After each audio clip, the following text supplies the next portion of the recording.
because it just doesn't happen that way. Now, here's the other thing that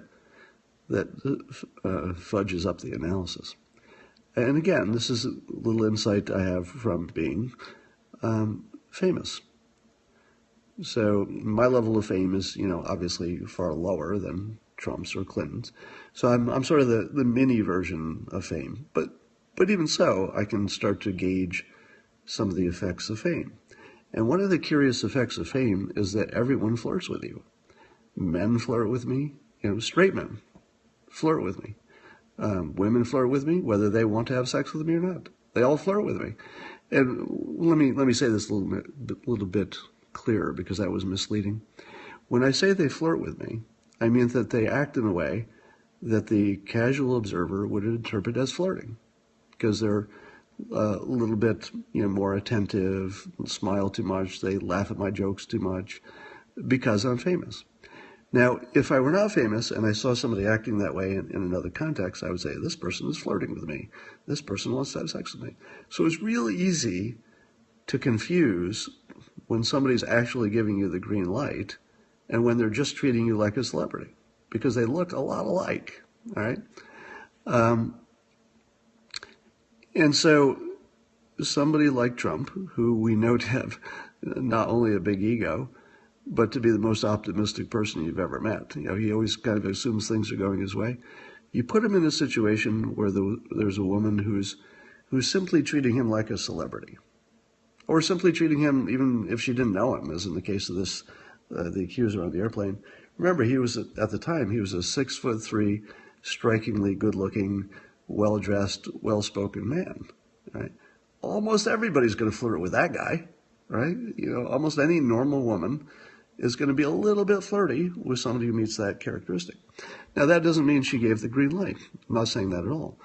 I'm saying that for normal humans who are not famous, and I spent the first half of my life not being famous, so I know what that looks like compared to being famous. If somebody flirts with you when you're not famous, it's somewhat unambiguous, right? It's a lot easier to tell. And I've still been wrong. I mean, certainly I've tried to kiss a woman in my past who surprised me by not being interested. And I thought to myself, I guess I read the signals wrong. It hasn't happened that much, but probably every guy has had that situation where they thought there was, the kiss was going to happen, and then they were surprised when it didn't. So in real life, you have a much better chance of telling when somebody is interested, because they don't pretend to be interested just because you're famous, because you're not. Once you become famous, everybody flirts with you. They don't even have to like your work. They don't even have to be a fan. I was coming through customs yesterday. True story. I'm coming through customs back to the United States yesterday, and the customs agent figured out who I was, because they ask you what you do for a living. And he asked a follow-up question, found out I was the Dilbert guy, and he was a fan. Now, if you were to watch his interaction with me from 10 feet away, and you didn't know what I did for a living, you would think he was hitting on me. I mean, his eyes got big, his pupils expanded, he got a little more attentive. He tried to touch me, literally, because he shook my hand, which is typically not what the customs agents do, right? They don't touch you. They just hand you your passport back. So if you were to observe that, you would say, this guy's flirting with him. But you'd be wrong, right? He was just reacting because he was a fan.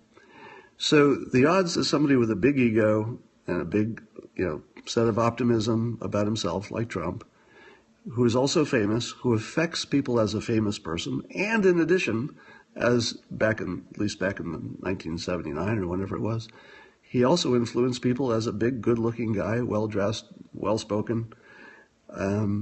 People are going to act flirty. So it's got to be a lot harder for him to tell who's saying yes.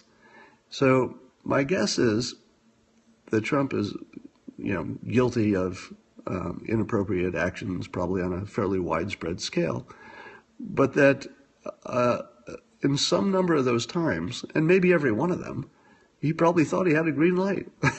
I mean, I think there's a good chance that he legitimately thought that he was getting a green light.